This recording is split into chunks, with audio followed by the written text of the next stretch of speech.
4장 12절 준비되셨나요? 큰 음성으로 합독합니다. 시작. 어떤 길은 사람이 보기에 바르나 필경은 사망의 길이니. 한 번 더 시작. 어떤 길은 사람이 보기에 바르나 필경은 사망의 길이니라. 아멘. 할렐루야. 아멘을 과격하게 할렐루야. 아랫배에 힘주고 과격하게 할렐루야. 아멘을 크게 하면 영성이 올라가는 거 아시죠? 네. 디트로이트의 종말이라는 책이 있습니다. 미셸린 메이너스라는 분이 썼어요. 디트로이트. 이 디트로이트가 어디입니까? 미국의 자동차. 미국의 자동차 산업의 메카라고 할 수 있는 디트로이트. 이 디트로이트의 종말이라는 책입니다. 이 책의 이야기가 이래요. 지난 100년 동안 미국의 경제에 견인차 역할을 했던 곳이 어디냐 하면 디트로이트였다는 거예요. 이 디트로이트에는 미국의 3사 GM, 포드, 크라이슬러. 여러분 옛날에 폰이 대단했습니다. 포드 대단했습니다. 크라이슬러 미국 차입니다. 대단했어요. GM, 포드, 크라이슬러. 이것이 미국의 빅3 자동차 산업이었습니다. 그런데 이 빅3가 몰락의 길을 걸었다. 왜 미국의 이 어마어마한 미국 산업의 근간이 되는 이 3사가 왜 이렇게 몰락의 길을 걷게 되었느냐? 이유를 두 가지를 들었어요. 시대를 읽지 못했다. 변화되는 시대를 읽지 못했다. 또 고객들을 만족시키지 못했다. 이 두 가지 문제가 있었다는 거예요. 과거에 만들기만 하면 자동차가 팔리던 시대가 있었습니다. 그러니까 만들어 놓으면 팔리니까 착각 속에 살았던 거죠. 시대는 바뀌고 세대는 바뀌고 고객들은 새로운 요구를 계속 하는데도 그 변화의 물결을 읽어내지 못했습니다. 이 디트로이트의 산업, 자동차 산업이 계속해서 종말을 고하고 있는 동안에 도요타, 그리고 혼다, 한국의 현대, 그리고 저 독일의 BMW, 벤츠, 이런 자동차 산업들이 고객이 도대체 무엇을 그들이 요구하고 있나? 시대를 읽어내고 고객의 호감도를 읽어내면서 고객의 눈높이에서 차를 만들기 시작했어요. 그러니까 이 디트로이트에서 만들어냈던 이 3사와 사실 도요타라든지 혼다라든지 한국의 현대라든지 이거는 잽이 안 되는 그런 산업이었어요. 그런데 시간이 지나가면서 뒤집어지기 시작했습니다. 도요타가 오히려 앞지르기 시작했습니다. 혼다가 앞지르기 시작했습니다. 그들은 시대를 읽어냈고 고객이 무엇을 요구하는지를 알아냈던 거죠. 한국 교회가 한때 어땠느냐 하면 교회만 지으면 성도들이 몰려온다, 사람들이 몰려온다, 십자가만 꽂으면 교회는 부흥한다, 이런 시대가 있었어요. 우리나라도. 그래서 목사님들이요, 꿈에도 교회를 짓는 거예요. 예배당을 짓는 거였어요. 어떻게 하면 예배당 지을 수 있나? 그래서 빚을 끌어와가지고 예배당을 지었어요. 그런데 지금 이 시대에 예배당 짓는다고, 건물이 크다고 성도들이 몰려갈까요? 시대를 읽어내지 못한 거죠. 저는 도산하는 교회들을 너무 많이 봤어요. 잘 지어놓고 그것도 교회에 넘어가는 게 아니고 이단들에게 넘어가는 교회들을 너무나 많이 봤어요. 교회만 지어놓으면 올 것이라고 생각했죠. 시대를 읽어내지 못한 거죠. 전도도 마찬가지입니다. 전도도 과거에는 예수천당 하면 되던 시절이 있었어요. 그때는 그랬어요. 지하철 타고 고객 여러분, 승객 여러분 안녕하십니까? 할렐루야. 뭐 이렇게 우리가 버스를 타든 지하철을 타든 이렇게 전도가 가능한 시절이 있었어요. 그러나 시대는 바뀌었습니다. 아멘 합시다. 시대가 바뀌었어요. 그러니까 우리는 이 시대를 읽어내고 이 시대에 과연 필요한 전도가 뭐냐, 이것을 찾는데 저는 이것이 감동전도라고 확신합니다. 할렐루야. 네, 오늘 제가 낮에도 낮 예배 때도 전도에 대한 이야기를 했어요. 미국의 그 부부가 기억나십니까? 부부가 그 쓰레기 이거 뭐라고 결혼하면서부터 결혼하고 일주일부터 싸우기 시작한 거예요. 이 쓰레기 봉지를 누가 버릴 거냐, 아내는 아내대로 이걸 내가 어떻게 버리느냐, 남편은 남편대로 이걸 어떻게 버리느냐, 이거는 여자가 할 일이다. 서로 미뤘죠. 그래서 이것 때문에 싸우고 그러던 어느 날 남자가 예수를 믿었죠. 예수를 믿으니까 너무 좋아. 여보, 교회 가자고. 그때 첫마디, 그 부인의 첫마디, 교회 좋아하시네. 교회 좋아하시네. 쓰레기 이거 하나 제대로 못 버리면서. 그러면서 이 남편이 충격을 받고 교회를 갔더니 목사님의 설교가 뭐였어요? 너희는 세상의 빛이요 너희는 세상의 소금이다. 집에만 와서 보면 쓰레기 봉지가 보이는 거예요. 성령의 음성이 막 들리는 겁니다. 저거는 네가 치워야 돼, 네가 치워야 돼. 하나님 안 됩니다. 저거는 내 자존심입니다. 저거는 내가 치울 수 없습니다. 그런데 성령의 음성을 계속 드러내죠.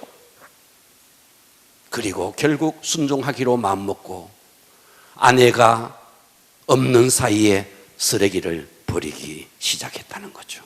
한 번, 두 번, 일주일을. 아내가 들어와서 보니까 있던 쓰레기가 없어. 도둑놈이 훔쳐갔나? 어느 날 보니까 쓰레기를 봉지를 들고 가는 남편의 뒷모습을 보는 거죠. 자존심으로 그렇게 똘똘 뭉치면서 그것을 치우기를 싫어했던 남편이 그 뒷모습을 보면서 아내가 눈물을 흘립니다.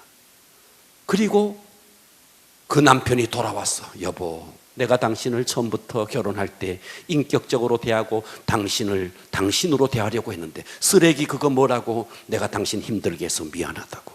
앞으로 쓰레기는 평생 내가 치우겠다고. 주일이 되었네. 교회 가자 소리 한 번 안 해도 아내가 먼저 따라오는 전도, 감동 전도. 할렐루야. 그래서 저는 21세기 앞으로 우리 교회가 감동 목회, 감동 전도 하면서 지금 시리즈로 감동 전도를 계속하고 있는데 오늘은 여러분들이 잘 듣기를 바라요.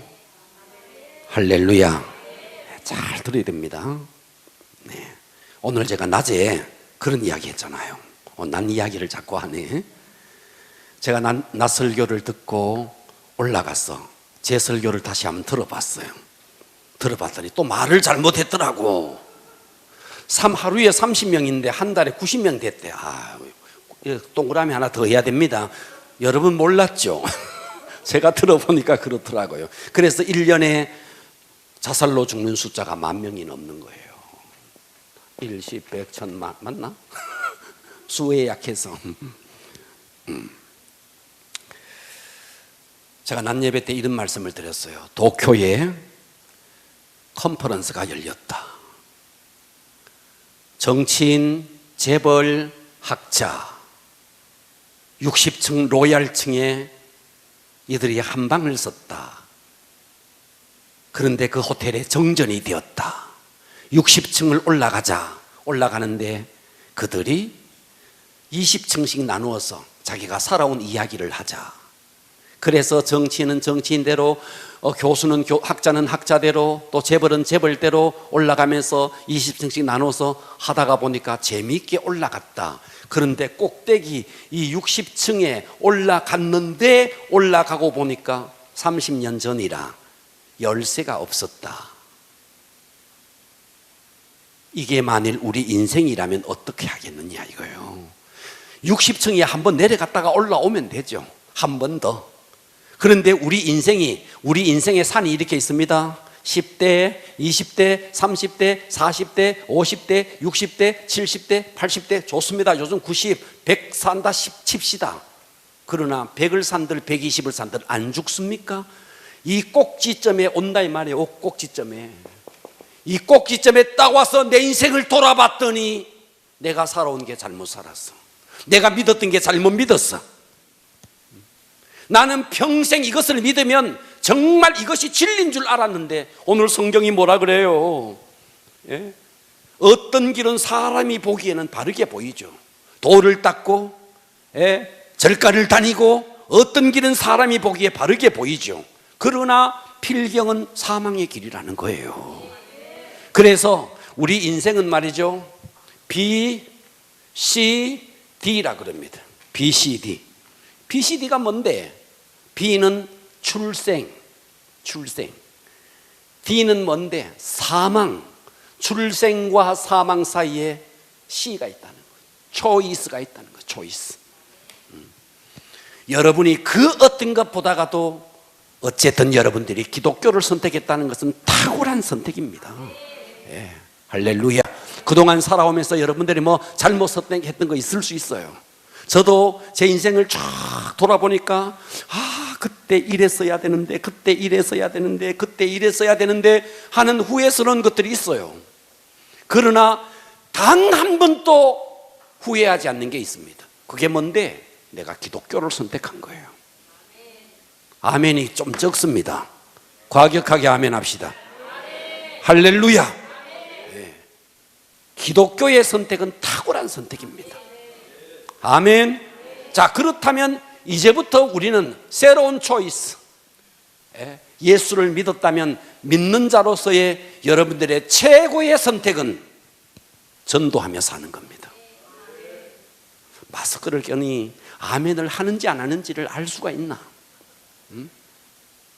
할 수가 없어요.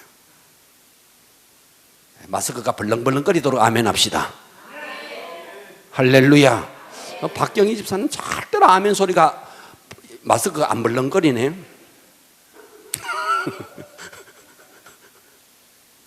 네, 오늘은 불교에 대해서 좀 하겠습니다. 뭐에 대해서 한다고요? 완전히 내 거로 만들어 버립시다. 완전히. 할렐루야. 네, 여러분, 천하 인간에게 구원받을 이름은 예수 외에는 없습니다. 믿으십니까? 절대로 없습니다. 예수 외에는 다 가짜입니다. 네. 그래서 세상 사람들이, 다른 종교인들이 기독교를 보고 편협하다, 너 그 종교만 옳은 종교냐? 맞습니다. 기독교만 진리입니다. 어떤 길은 사람이 보기에 바르지만 필경은 사망의 길입니다. 불교라는 종교는요, 우리 인간의 수양이라는 측면에서 봤을 때 나쁘지 않습니다. 그러나 구원이 없다는 거예요. 다른 어떤 종교도 구원이 없다는 거예요. 그것이 없으면 끝나는 거예요. 영생이 보장되지 않는다는 거예요. 할렐루야. 그래서 우리가 불교 믿는 사람을 만났을 때 이 이야기를 할 수 있어야 됩니다. 오늘 이 60층에 올라갔는데 열쇠가 없었다. 이 열쇠야 다시 내려가서 올라와서 다시 방의 문을 열면 되지만, 당신의 인생의 꼭지점에서 당신이 믿었던 것이 과연 그것이 헛된 것이었다면 어떻게 하겠느냐 이거예요. 네. 여러분, 스님들에게 극락이 있느냐고 물어봐요. 저는 몇몇 스님들에게 물어봤어요. 스님, 극락이 있는 거 맞아요? 제가 물었던 스님들은 다 이렇게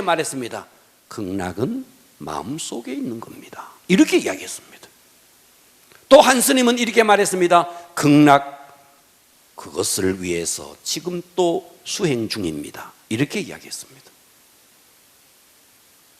극락 없습니다. 그들이 말하는 극락 없다고요. 그들은 내세에 대한 보장 없다고요. 그러나 우리는요, 나를 위해서 십자가에 죽으신 예수 그리스도, 그분이 나의 모든 죄를 십자가에서 해결했다라고 믿는 순간에 우리의 죄는 십자가에서 다 해결되어지고 하나님의 자녀가 되고 천국 백성이 되고 천국에 가게 되는 거죠. 할렐루야. 자, 그래서 우리는 불교에 대해서, 저는 아마 제가 여러분 불교 다니는 불교인들보다가 불교에 대해서 제가 더 많이 알 겁니다. 왜? 저는 불교에 대한 책을 많이 읽었습니다. 많이. 한두 권을 읽은 게 아닙니다. 불교에 대해서 많이 그것도 줄쳐가면서 정리해가면서 불교에 관한 책들을 섭렵했습니다. 그래서 저는 불교인들보다가도 불교에 대해서 더 많이 안다고 확신합니다. 아함경도 읽어봤습니다. 반야심경 읽어봤습니다. 천수경 읽어봤습니다.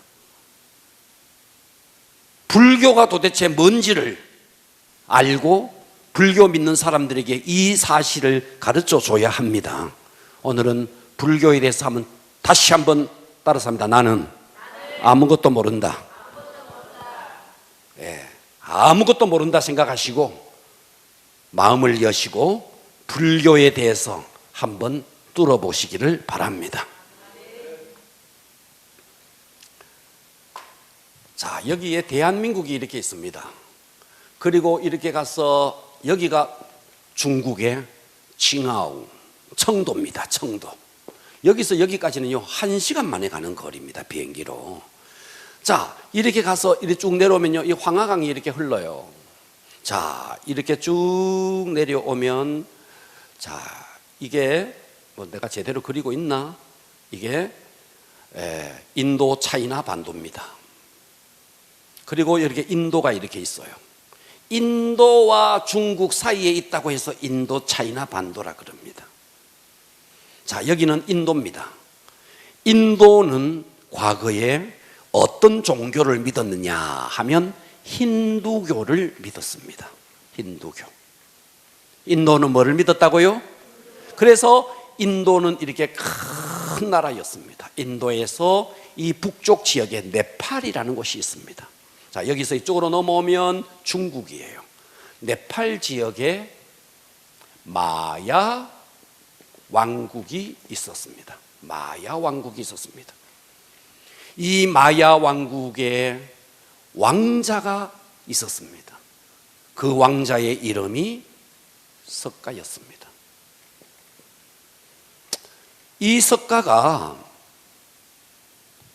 그러니까 이 석가는 뭐를 믿고 있었느냐 하면 힌두교를 믿고 있었습니다.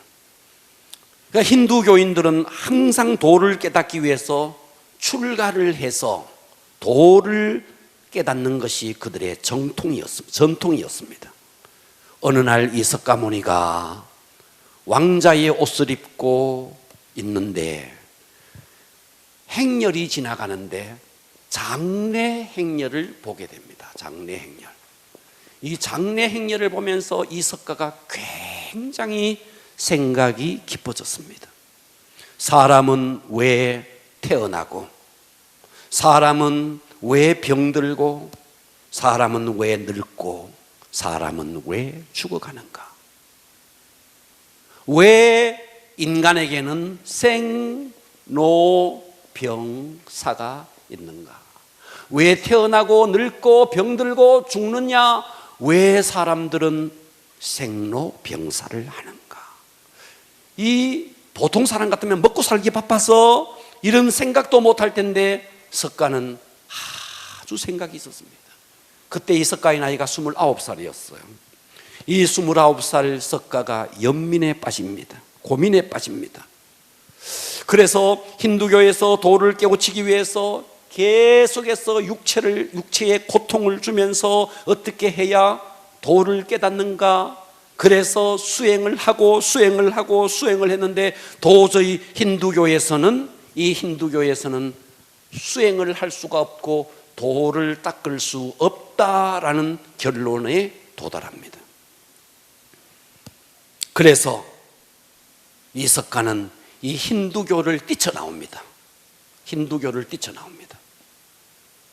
그리고 산속으로 들어갑니다. 그리고 그의 나이 35살 될 때까지 계속해서 수행을 합니다. 계속해서. 그리고 35살이 된 어느 날 보리수 나무 아래에서 이석가는 드디어 도를 깨닫습니다. 석가가 깨달은 도, 이것이었구나. 석가가 깨달은 도가 뭐냐? 우리 인생에는 108가지의 번뇌가 있다.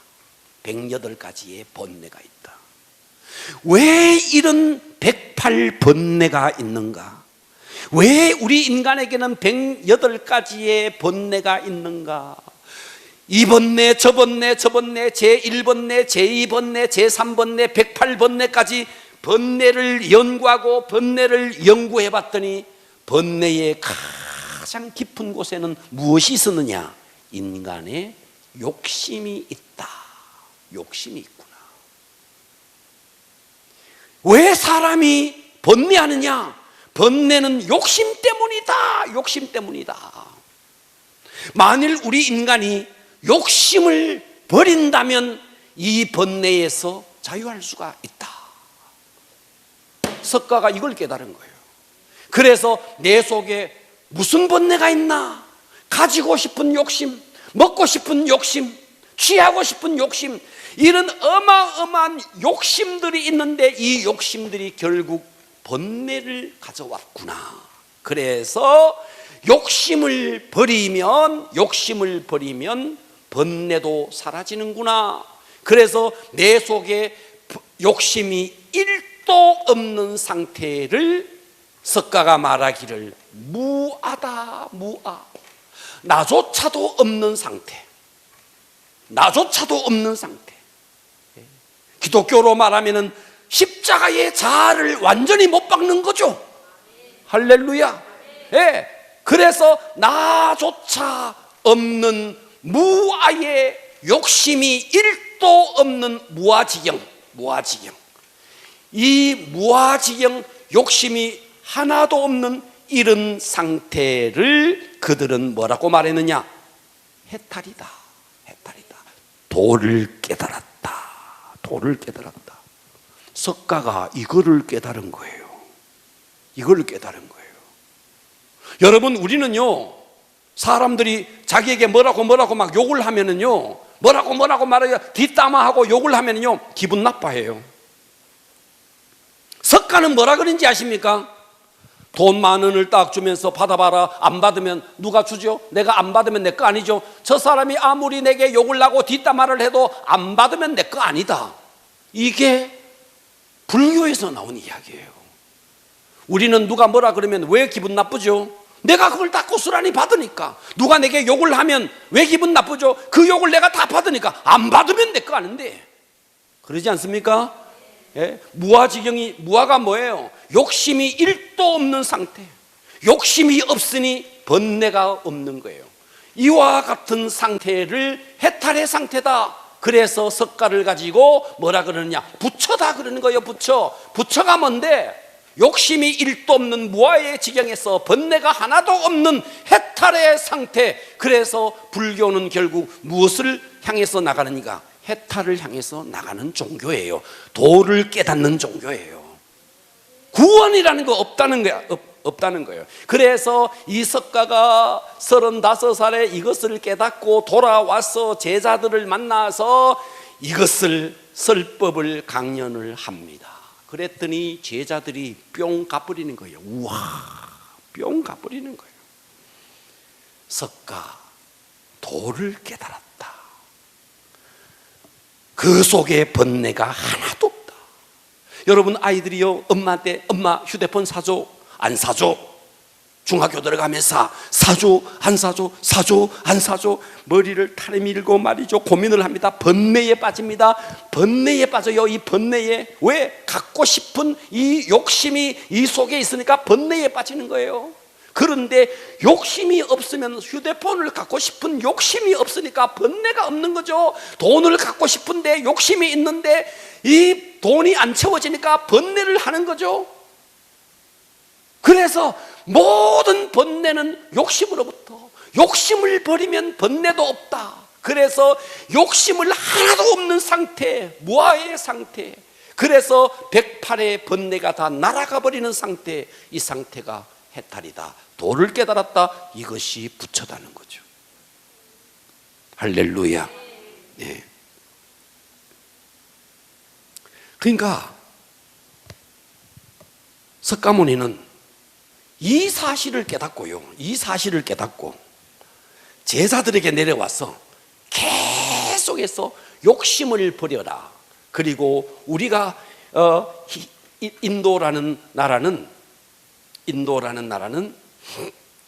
카스트 제도를 갖고 있지 않습니까? 이 카스트 제도, 이 네 개의 계급층이 딱 존재합니다. 그래서 상위 두 계급, 브라만과 카스트, 여기는 종교 지도자, 여기는 정치 지도자, 여기는 평민, 여기는 천민. 그래서 그들은 태어날 때부터 이미 신분이 딱 정해져서 어찌할 수가 없는 거예요. 천민이 절대로 여기에 올라갈 수 없는 거예요. 천민은 평생 천민으로 살다가 천민으로 죽는 거예요. 이 사람들은, 상류 계층들은 평생 호화스럽게 살다가 그렇게 죽는 거예요. 그리고 이 카스트 제도에서는 계속 너희들은 이 땅에서 천하게 태어났지만 이 땅에서 순종하면 다음 세대에 좋은 것으로 태어날 수 있다 하면서 윤회를 이야기했죠. 윤회를. 그러니까 원래 이 윤회는 불교의 것이 아니고 힌두교의 것입니다. 힌두교의 윤회와 그리고 인도 사회의 카스트 제도가 딱 맞아떨어져서 이 귀족 계급들은 하층 계급들을 계속해서 누르고 자기들은 호사스러운 삶을 살아가는, 이와 같은 상태에 석가는 여기서 태어난 거예요. 정치 지도자로, 왕족으로 태어난 거예요. 그러니까 석가는 이 땅에서 얼마든지 자기가 이 땅만 생각하면 잘 살고 잘 먹으며 살 수 있지만 도를 깨닫고 보니까 이게 아니라는 거예요. 카스트 제도는 인간이 만든 가장 사악한 종교다. 가장 사악한 종교다. 그래서 우리는 욕심을 버리고 이 땅을 평등사회를 만들어라 하는 것이 석가의 가르침이었던 거예요. 그러니까 이 원래 석가가 깨달았던 이 가르침은요, 대단히 좋은, 그야말로 정말 종교로서 최고의 종교, 최고의 종교라는 거예요.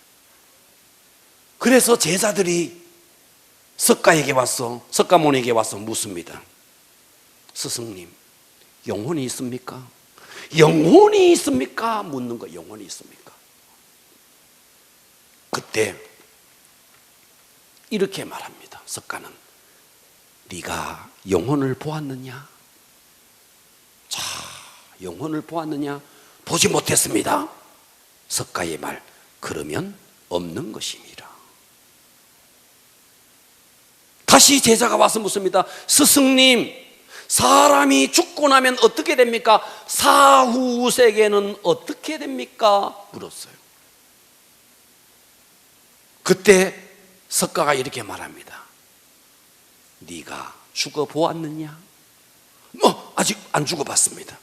그러면 모르는 것이니라. 석가는 아주 말이죠, 정답을 말한 거예요. 우리 인간으로서 죽어보지도 아니한 그 내세에 대해서 자기가 경험하지 못했기 때문에 사후에 대해서 나는 모른다. 정답인 거죠. 석가로서는. 그러니까 석가는 이 땅에 살면서 욕심을 버리고 평등사회를 이루는 것, 이것이 석가가 지향한 불교였다는 거예요. 그러니까 이 땅의 종교로서 생각하면은 석가가 말했던 이 불교는요, 굉장히 좋은 종교예요. 욕심을 버리고 번뇌를 이기고 욕심을 1도 없이, 그래서 108번뇌를 다 날려버리고 도를 깨달은 해탈의 경지, 그러면서 이 땅에 평등사회를 이루는 것, 이것이 석가의 가르침이니 석가의 가르침은 얼마나 좋은 거냐 이 말이에요. 그래서 시간이 지나가면서 제자들이 와서 묻습니다. 또다시 묻습니다. 석가모니에게 죽고 난 다음에 세상이 어떻게 됩니까? 그때 석가가 이렇게 말해요. 망고나무를 보아라. 망고나무를. 망고나무는 저 열매를 먹고 씨앗을 심으면 다시 망고나무가 올라와서 망고 열매가 열린다. 그러나 사람은 죽고 나면 아무것도 없다. 램프가 있구나. 이 램프에 붙여있는 이 불을 다른 램프에 붙이면 이 불이 또다시 붙여서 되어지지만 우리 인생이라는 것은, 재생이라는 것은 없다. 환생이라는 거 없다. 윤회라는 거 없다. 석가의 말이에요. 윤회는 없는 것이다. 그러니 석가는 정말 도를 깨달은 자죠. 할렐루야. 좋은, 정말 우리 이 땅에서의 종교로서는 탁월한 종교를 깨달은 거죠. 그러면서 석가가 했던 말, 윤회는 가설이다. 윤회는 가설이다. 카스트 제도를 합리화하기 위해서 이 상류계층들이 이것을 합리화하고 하류계층을 지배하기 위해서 윤회설이라는 것을 만들었고, 이 윤회설이라는 것은 가설일 뿐이다. 윤회는 없는 것이다. 이렇게 이야기했어요. 그리고 석가가 마지막 죽으면서 이렇게 말을 합니다. 나를 믿으면 구원이 없다. 나는 너희를 구원하는 구원자가 아니다. 나는 구도자일 뿐이다. 끝없이 진리를 찾아가는 구도자일 뿐이다. 나는 구원자가 아니다. 석가는 도를 깨달았죠. 석가가 죽었어요. 죽으면서 이렇게 말했어요. 제사 같은 거 지내지 마라. 탑돌이 하지 마라. 가난한 사람들을 도와주고 평등사회를 이루어라. 카스트 제도를 부정하고 카스트 제도를 뒷받침하는 윤회설을 부정해라. 너희들은 욕심을 버리고 평등사회를 이루어라. 이게 석가의 가르침이에요.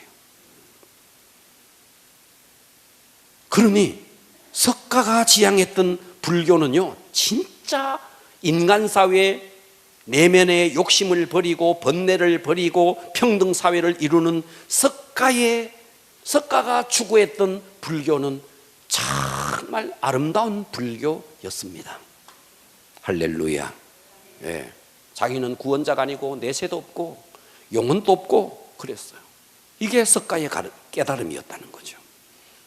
그런데 석가가 죽었어요. 석가가 죽고 30년이 지납니다. 30년이 지나서 그동안 석가에게 들었던 석가의 그 제자들이 모여서 그동안 석가가 했던 모든 어록들을 모아서 책을 내니 이 책이 아함경입니다. 아함경입니다. 한 권밖에 없어요. 이 아함경은 뭔데? 제자들이 그동안 석가가 말했던 어록을 편집해서 만든 책이 아함경입니다. 여기에는 영혼도 없다, 내세도 없다, 윤회는 가설이다, 평등사회를 이루어라, 욕심을 버려라 하는 것이 주제예요. 아함경의 주제는. 그러니 이것은 종교가 아닌 거예요. 종교가 되기 위해서는요, 반드시 플러스 내세가 들어가야 됩니다. 내세가 없는 것은 종교가 아닌 거예요. 그래서 이 석가가 추구했던 종교는요, 석가가 추구했던 것은요, 내세가 없어요. 영혼도 없어요. 죽으면 끝이에요. 이 땅에서 평등사회 이루고 욕심을 버리고 번뇌를 버리는 거예요. 그래서 해탈의 경지에 이르는 것이에요. 이것이 석가가 깨달은 도요 추구한 종교였다는 거예요. 이해가 되십니까? 할렐루야. 자, 보세요. 그러면서 석가가 살아있을 동안에는 인도가 이렇게 있습니다. 석가가 살아있을 때는 이 석가의 불교가 왕성했어요. 그러나 석가가 죽었어요. 석가가 죽다 보니까 내세가 없죠. 혼자서 수행을 하는 종교죠. 자기가 욕심을 버리고 해탈하는 거죠. 그러다 보니까 그것을 창시했던 석가가 죽어버리니까 무야 이 종교가 인도에서 거의 사라져버리는 거죠. 그러면서 이쪽에 스리랑카가 있는데 넘어가서 스리랑카 여기에서 이 불교가 겨우 명맥을 유지하고 있었습니다. 그로부터 600년이 지나요. 600년이 지나는데 이 인도에서 나가르주나라는 용수보살이라는 나가르주나가 딱 등장합니다. 나가르주나가 인도에서 600년이 지난 후에 나가르주나 700년입니다. 700년이 지난 후에 나가르주나가 딱 등장해서 이 사람이 그동안 석가가 주장했던 것에서 플러스 뭐를 집어넣느냐 하니까 나가르주나가 거기에 극락을 집어넣습니다. 극락. 이 극락은요, 원래 이 석가모니는요, 내세에 대해서 아예 인정을 안 했기 때문에 극락이 없어요. 그런데 이 나가르주나 용수보살이 극락을 플러스한 겁니다. 이해가 가십니까? 그러면서 이 종교를 퍼뜨리기 위해서 왕성하게 포교 활동을 했습니다. 그래서 후일 지나서 나가르주나 용수보살이 만들어낸 이 불교를 대승불교라 하고요. 그러면서 원래 석가모니가 창시했던 이것을요, 아주 얕잡아 보고 하는 그런 의미에서 소승불교라고 한 거예요. 그러면서 이 대승불교는 중국을 지나서 한국으로 와서 일본으로 가면서 그래서 이 대승불교를 북방불교라고 하는 거예요. 북방불교. 그래서 우리나라에 왔던 불교는 다 대승불교였다. 이해가 가십니까?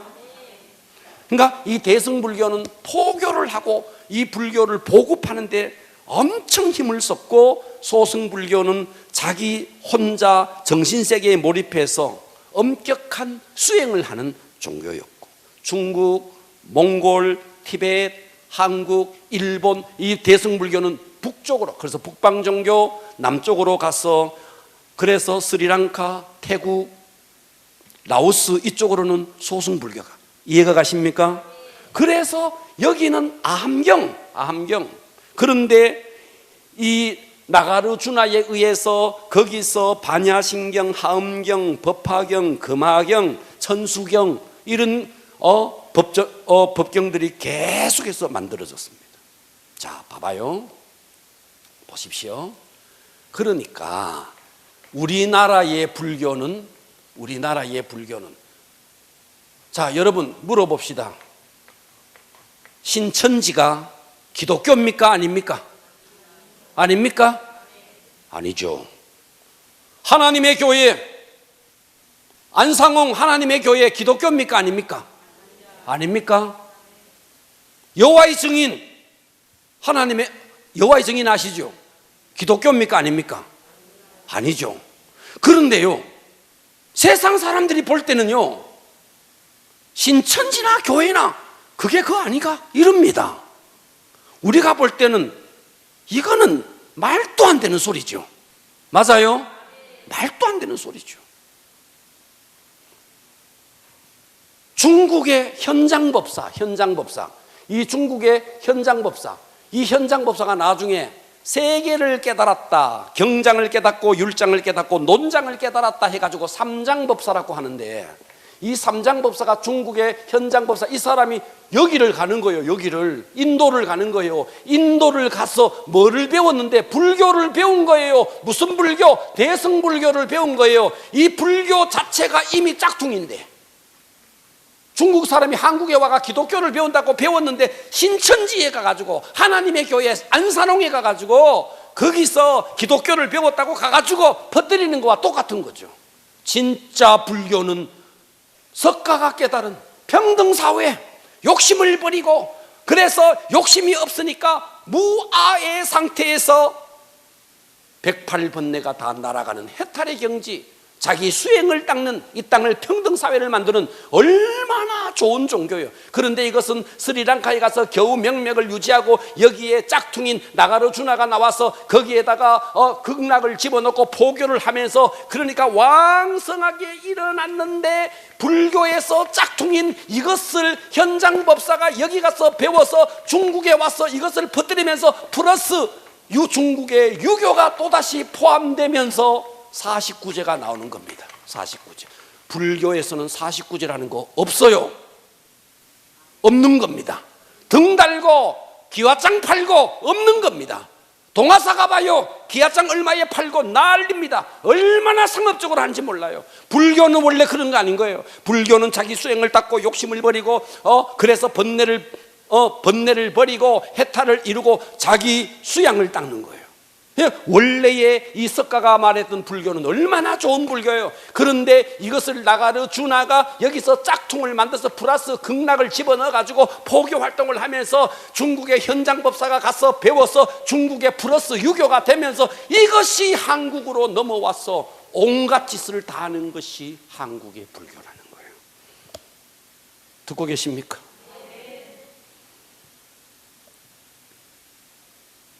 한국의 스님들은 과거에 이걸 몰랐던 거예요. 누가 깨달았는데? 성철 스님이 이걸 깨달은 거예요. 우리가 지금까지 했던 화엄경, 천수경, 반야신경, 이거 전부 다 짝퉁이었네. 진짜가 있었네. 아함경이 있었네. 아함경을 읽은 거예요. 누가? 성철 스님이 그걸 읽은 거예요. 그러면서 성철 스님이 뭐라 그랬어요? 부처는 지옥에 있다는 거예요. 자기도 무간지옥에 떨어진다는 거예요. 무엇 백성을 잘못된 길로 인도했는 이 죄가 수미산보다 높다는 거예요. 도를 깨달은 거예요. 도를 깨달은 거예요.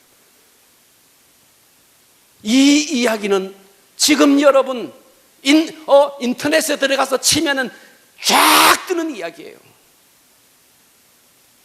조금도 거짓말이 아닌 거예요. 1900년대에 들어와서 고고학을 연구하면서 문헌을 연구해 보니까 아하, 아함경이 진짜네. 화엄경, 반야신경, 청수경 이거 전부 다 가짜네. 그래서 성철 스님이 이것을 깨닫고 통곡을 하는 거예요. 통곡을. 제주도에서 불교 세미나를 하는데 불교계에 내노라는 큰 스님들이 다 모였어요. 다 모였어요. 거기에서 말이죠,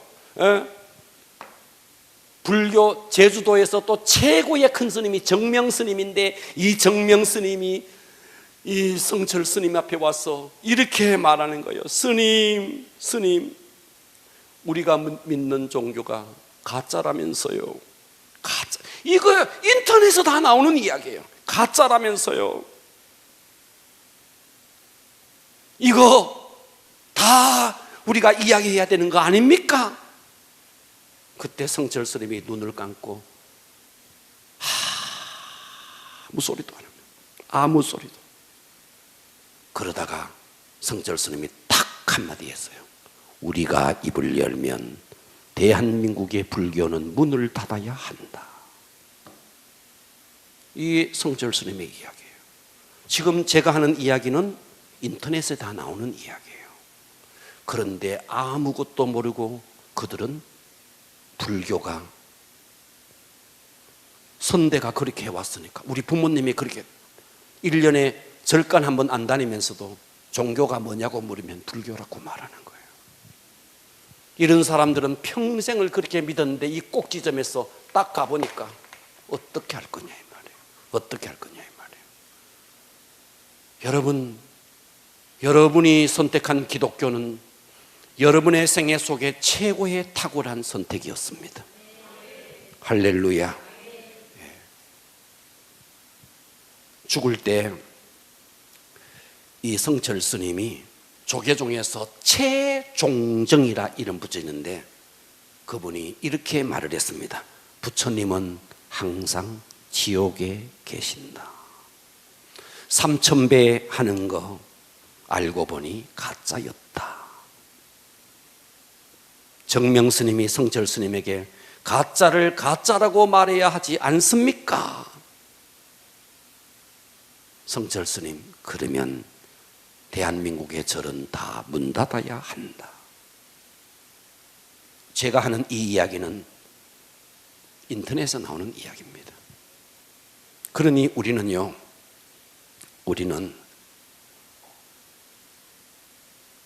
불교인들을 만나서 당신이 영혼이 있는지 아느냐고, 당신이 죽으면 극락에 진짜 가는 거 맞느냐고 한번 물어보시라고요. 100이면 100 모른다고 말할 겁니다. 우리에게 너무나 확실한 영생, 너무나 확실한 천국, 그들에게는 없는 겁니다. 평생을 헛다리 짚고 종교생활 하는 거예요. 불쌍하지 않습니까?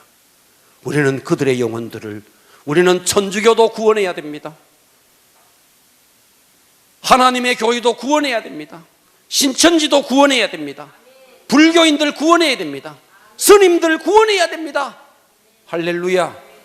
우리가 정말 진리를 알았다면 이렇게 무지몽매하게 살아가는 그들을 그냥 둘 수는 없지 않겠습니까? 할렐루야. 이번에 여러분들이요, 오늘 이 강의를 내 것으로 만드시고 불교인들을 만나서 할 말이 있는 여러분들이 되기를 축복합니다. 기도하겠습니다.